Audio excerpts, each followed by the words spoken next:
Assalomu alaykum. Bugun dasturimizda Erondagi urush AQShga qimmatga tushdi. Isroilda bunga yechim yo'q. Hizbulloh drollari Isroilni vahimaga solmoqda. Trampga bo'lgan nafratingiz ko'zingizni ko'r qilgan. Pit Hegseth demokratlar bilan janjallashdi.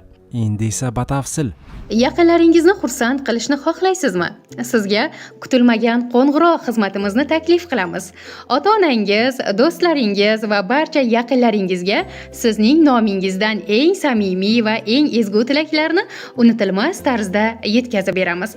Tug'ilgan kun, bayram tabriklari, uzrnomalar va shu kabi barcha xizmatlar bizda mavjud. Chet davlatda yurgan yaqin insonlaringizga ham tabriklar yo'llab beramiz. YouTube'dagi kutilmagan qo'ng'iroq kanalimizda bizning xizmatlarimiz bilan tanishib chiqishingiz mumkin. Ushbu telefon raqamlariga qo'ng'iroq qiling va hoziroq tabriklarga buyurtma bering. Erondagi urush AQShga qimmatga tushdi. AQSh urush vazirligining yuqori martabali mulozimi 29-aprel kuni Washingtonning Erondagi harbiy harakatlari uchun sarflangan mablag'ni ochiqladi.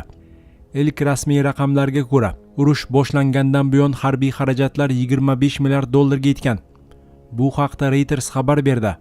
Pentagon nazoratchi vazifasini bajaruvchi Julius Herst vakillar palatasining Qurolli Kuchlar qo'mitasida ma'ruza qildi. Uning so'zlariga ko'ra, mablag'larning asosiy qismi o'q-dorilar uchun sarflangan. Biroq Herst bu hisob-kitobga aynan nimalar kiritilganiga aniqlik kiritmadi. Xususan, Yaqin Sharqdagi mojaroda zarar ko'rgan harbiy bazalarni qayta tiklash va ta'mirlash xarajatlari ushbu summaga kirgan-kirmagani noma'lumligicha qolmoqda. Qo'mitadagi yetakchi demokrat Adam Smith bu ma'lumotga quyidagicha munosabat bildirdi. Bu savolga javob berganingizdan xursandman, chunki biz buni juda uzoq vaqtdan beri so'rayotgan edik, lekin hech kim aniq raqamni aytmayotgandi, dedi u. Hozirda tomonlar o'rtasida mo'rt o't ochishni to'xtatish tartibi amalda. Shunga qaramay, Pentagon mintaqaga 10 minglab qo'shimcha harbiylarni yuborgan. Hududda 3 ta aviatashuvchi kema navbatchilik qilmoqda. Urush boshlangandan beri 13 nafar amerikalik harbiy halok bo'ldi. Yuzlab harbiylar yaralandi. Neft va tabiiy gaz tashishdagi uzilishlar tufayli AQShda benzin narxi keskin oshdi. O'g'it kabi qishloq xo'jaligi mahsulotlari va boshqa iste'mol tovarlari narxi qimmatlashdi. Urush va benzin narxining oshishi prezident Trampning obro'siga qattiq zarba berdi. Reuters o'tkazgan so'nggi so'rovnomaga ko'ra, amerikaliklarning faqat 34% Eron bilan urushni qo'llab-quvvatlamoqda. Shuningdek, prezidentning zehni va xulq-atvori amerikaliklarni xavotirga solmoqda. Isroilda bunga yechim yo'q. Hizbulloh drollari Isroilni vahimaga solmoqda. Hizbulloh Ukraina urushida orttirilgan qimmatli tajribani o'rganib, unga keng murojaat qila boshladi. Livanliklar Isroil kuchlariga qarshi kamikadze sinfidagi uchuvsiz uch qurilmalari, jumladan optik to'la kabelli FPV dronlarni faol qo'llamoqda. Bu tashkilot 2024-yilgi voqealardan so'ng qisqa vaqt ichida o'zining jangovar imkoniyatlarini tiklaganidan, shu bilan birga yangi vositalar bilan harbiy salohiyatini mustahkamlaganidan dalolat beradi. Hizbulloh shu kunga qadar asosan raketalar, tankga qarshi tizimlar va o'rta hajmli uchuvsiz uchish qurilmalaridan foydalanib kelardi. Biroq raketa uchirish platformalarini havoda aniqlash mumkin. Qolaversa, temir gumbaz tizimlari ularning aksariyatini tutib oladi. Shahid kabilar ham jiddiy xavf tug'dirgani bilan isroilliklarda ularni urib tushirish tajribasi bor. Ammo bu safar Isroil qo'shinlari avval duch kelmagan tahdid bilan yuzlashdi. Bu Ukraina urushida olingan saboqlar bilan bog'liq. Livan qurolli harakati mamlakat janubi, Ben Jebel va Xiyam shaharlari uchun janglarda FPV dronlarni keng qo'llamoqda. Hizbulloh kuchlari ulardan Merkava tanklari, Namer piyoda jangovar mashinalari va shaxsiy tarkibga qarshi foydalanyapti. E'tiborlisi, bu turdagi uchuvsiz uchish qurilmalarining aksariyati radio to'lqinlari emas, optik to'lali kabellar bilan boshqariladi.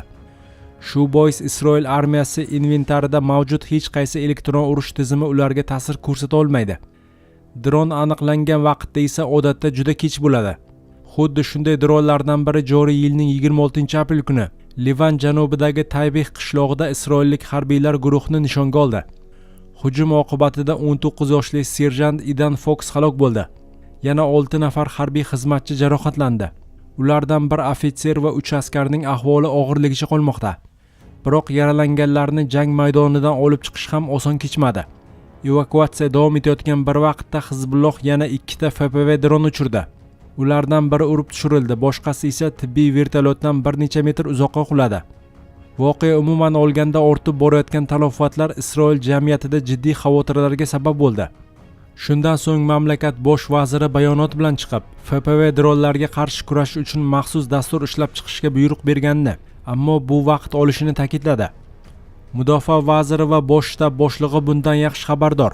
Biz ushbu muammolarni hal qilish uchun juda jiddiy texnologik sa'y-harakatlarni amalga oshiryapmiz.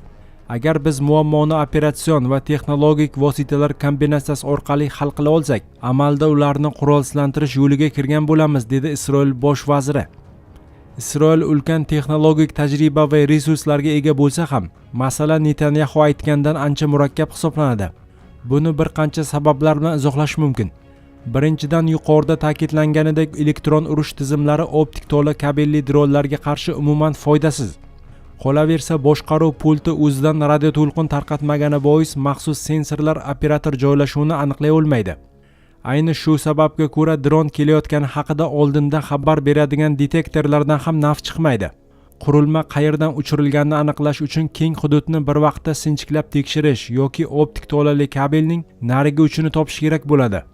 U esa odatda 5-10 kilometrga cho'ziladi.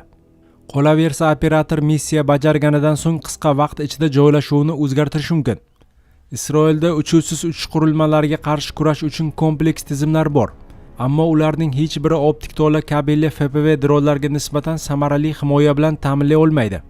Bunday tahdidlarni zararsizlantirishda qo'l kelishi mumkin bo'lgan temir nur lazer mudofaa tizimi esa statsionar xususiyatga ega bo'lib, Isroil ichkarisiga joylashtirilgan. Uni frontga yaqinlashtirishning o'zgarishi xavfli tomonlari bor. Bunday riskli yurishda qo'l urilgan taqdirda ham lazer kuchi 7-10 kilometr masofadagi dronlarni zararsizlantirishga yetadi xolos.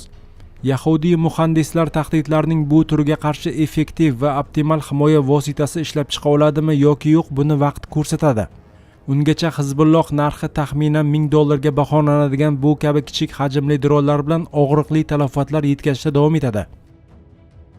Trampga bo'lgan nafratingiz ko'zingizni ko'r qilgan.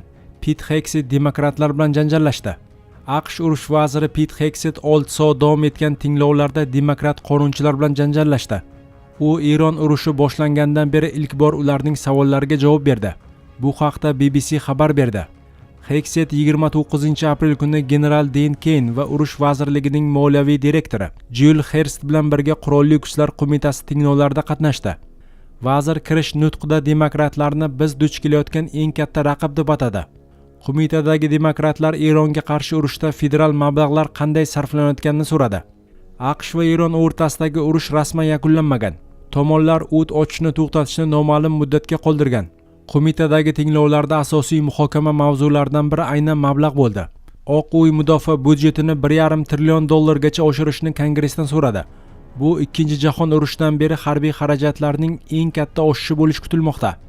Bu talab hozirgi vaziyatning dolzarbligini aks ettiradi, dedi urush vaziri. Demokratlar AQShning Erondagi harbiy harakatlarini qoralab, buni Kongress roziligisiz boshlangan va qimmatga tushuvchi ixtiyoriy urush deb atadi. Siz bu urush haqida Amerika xalqiga boshdanoq yolg'on gapirib kelyapsiz. Prezident ham xuddi shunday qilmoqda, dedi kaliforniyalik demokrat Jon Garamendi. U Hegsethga qarata Trump Yaqin Sharqdagi yana bir urushning botqog'iga botib qolganini aytdi. Vazir Garamendining ushbu bayonotini mas'uliyatsizlik deb atadi va Trumpga qarshi bayonotini rad etdi.